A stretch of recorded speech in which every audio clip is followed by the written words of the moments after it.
قناة نادي الجراد العالمي. السلام عليكم ورحمة الله تعالى وبركاته متتبعي قناة نادي الجراد العالمي. جيتكم اليوم بواحد الفيديو جديد واخر مستجدات فريق الرجاء العالمي، ولكن قبل ما تتفرج في هذا الفيديو هذا ما تنساش انك تشترك في القناة وتفعل زر الجرس وتخلي واحد التعليق ولايك، وما تنساش انك تدوز عندي الصفحات الرسمية الخاصة بالقناة على مواقع التواصل الاجتماعي بينهم فيسبوك وانستغرام وحتى التيك توك، وهما بثلاثة غادي تلقاوهم من تحت في الديسكريبشن. ودابا نخليكم مع الانترو.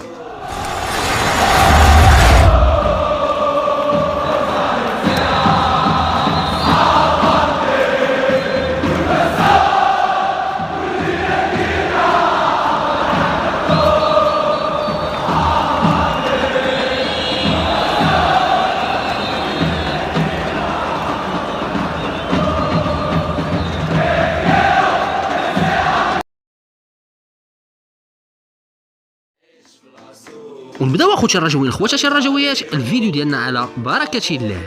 اللاعب الجديد لفريق الرجاء الرياضي مهدي قرناص.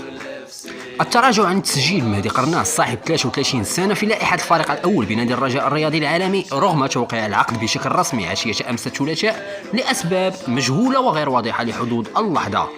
اللاعب مهدي قرناص أقدم على تغيير الوجهة ووقع في كشوفات نادي نهضة أتلتيك زمامرة قبل ساعات قليلة فقط من إغلاق الميركاتو الشتوي. وفي آخر يوم من الميركاتو الشتوي السماسرية يحاولون تغيير وجهة هشام بوسفيان من خلال إغرائه بعروض خليجية. الساعات القليلة القادمة ستحدد مصير اللاعب. وهنا بغينا نعرفوا المكشف المسير لنادي الرجاء الرياضي اللي كيترأسه محمد بودريقة ومن معاه. واش هذا كيتسمى لعب الدراري؟ واش كيتسمى تبرهيش؟ واش كيتسمى ضحكوا على الجمهور؟ ميركاتو تعلن في نهار سالا في نهار.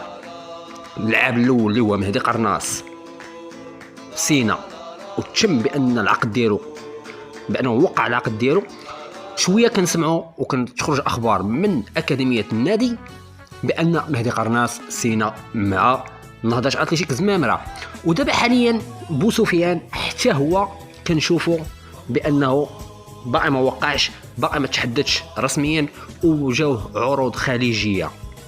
واش المكتب المديري لنادي الرجاء الرياضي واش ما بقى قادر يدير والو ولا ما عارف ما يدير والو، او لا بركين كتسرحوا في الجمهور، او لا بركين كتضحكوا على الجمهور، او لا ما بقينا فاهمين فيكم حتى شي حاجه. كنتمنى من الرئيس نادي الرجاء الرياضي العالمي محمد بودريقة يخرج باسرع وقت بشي تصريح يوضح لنا هذا الشيء كامل، بحكم ان الصفحه الرسميه الخاصه بنادي الرجاء الرياضي على الفيسبوك او الانستغرام او الاكس مسبقا تويتر ما بقينا كنشوفوا حتى شي اخبار ما عدا كنشوفوهم في اليوتيوب. واليوتيوب كنعرفوا بان كيبانوا فيها غير لقطات ديال المباريات، حتى من هذوك التصاور لي بوست اللي كيتلاحوا راه ما كاين والو. ممكن يخرج شي توضيح، شي بلاغ هام، شي فيديو توضحوا للجماهير الرجويه هذا الشيء اللي واقع حاليا في هذا الميركاتو الشتوي. المشكله الا ما مشيتوش انكم درتوا واحد التزميم ووقفتوا على هذا الميركاتو الشتوي راه حنا ما كنتسناوش ميركاتو في الصيف، لان عارفين المشاكل اللي غيوقعوا في الصيف. رغم ان تم رفع المنع على فريق الرجاء الرياضي واللي وصلت القيمه ديالو 900 مليون سنتيم، راه في الصيف غادا توصل 2 مليار ديال السنتيم.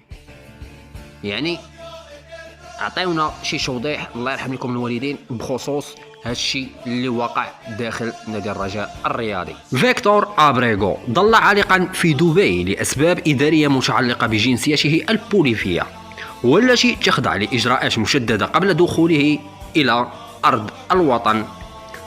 اللاعب سيعود بشكل متأخر بعدما راسلت إدارة نادي الرجاء الرياضي السفارة والسلطات لتأكيد قانونية وضعيته وقبول دخوله إلى التراب الوطني. ودابا ندوزو الوكاليشة ديال البارح الماتش تاع المنتخب الوطني المغربي، وبزاف ما غاداش تعجبوا الهضرة ديالي في هذا الموضوع بالذات وفي هذا الفيديو بالذات.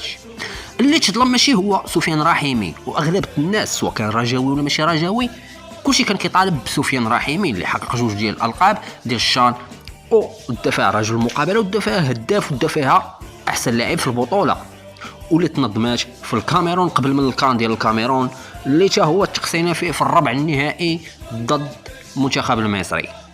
اللي تظلم هو الشعب المغربي الشغوف، واللي الكره هي المتنفس الوحيد اللي كيفاجئ علينا، وللاسف وبكل عبثيه برهوش تعطاتو في كارت بلونش. فاق الصباح لقى راسو كيسير منتخب كبير بمعايير ما عمرها كانت في قاموس الكرة القدم الوطنيه، واللي هي النيه والكره تضرب في البارة وتخرج، وراس الحربه خاصو يجي يدافع.